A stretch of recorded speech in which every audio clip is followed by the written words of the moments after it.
Got a set of 4.6 Ford heads that I've had in the shop for about 2 years. Fresh valve job. Heads have never been hurt.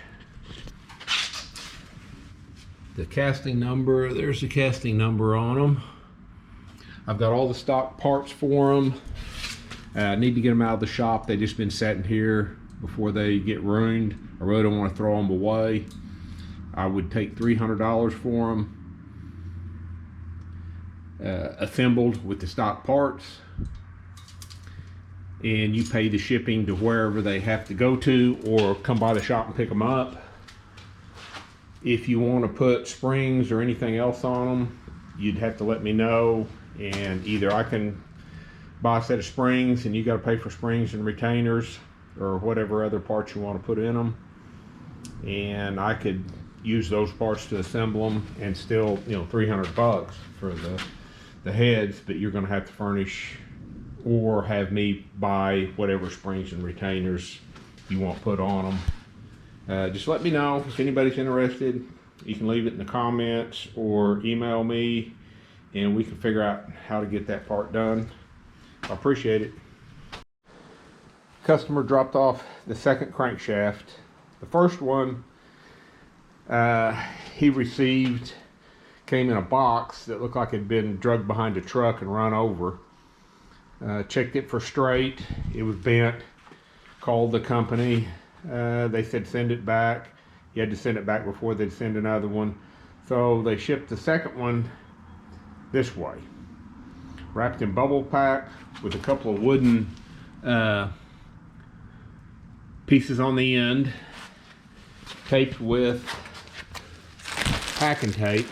Wrapped in bubble wrap, but with no box. If they'd put it in a box, it'd probably been all right. I don't understand that. I mean, you can look here on the label and see, you know, hopefully you can see that. Came from Jegs. I just don't understand what they expect when they ship something this way. I can't even believe the carriers will pick something up that looks like this. It's totally ridiculous.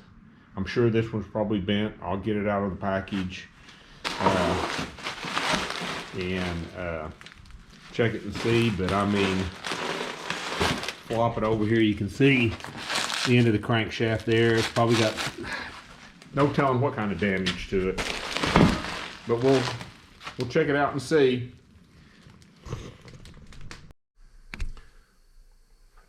This is a manifold I'm going to use on the car show motor. There's kind of what the ports look like.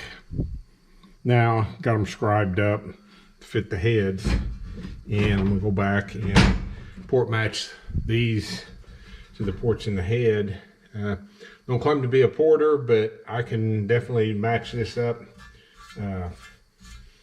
where it should work pretty good. I've done several in the past, so shouldn't be a big deal to do it.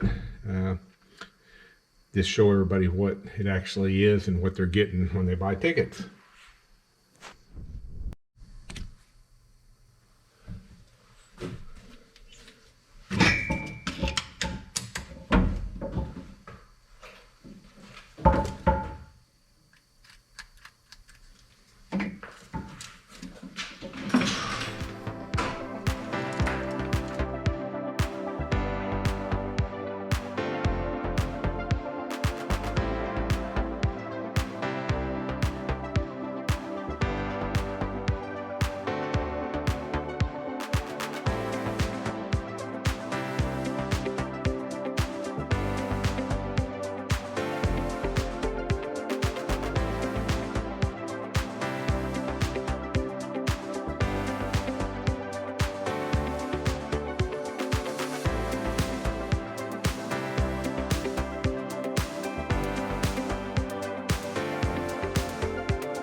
Got the intake manifold all port matched. Went back roughly an inch on the ports and cleaned them up on both sides. Should help a little bit. For those who don't know, this groove here is for an O-ring. That's how they seal up the intake manifold on these LS motors. Also, I have got the little tag welded on that I made to put on it, so it's kind of a unique piece. I'm going to do something on the end of the cylinder heads and probably on the block too. I've got a company that's going to supply a carburetor and a spacer for the motor. It's a custom built carburetor just for this motor. As soon as I get more details on that part of it, I will post something about it. I appreciate everybody watching. Thank you.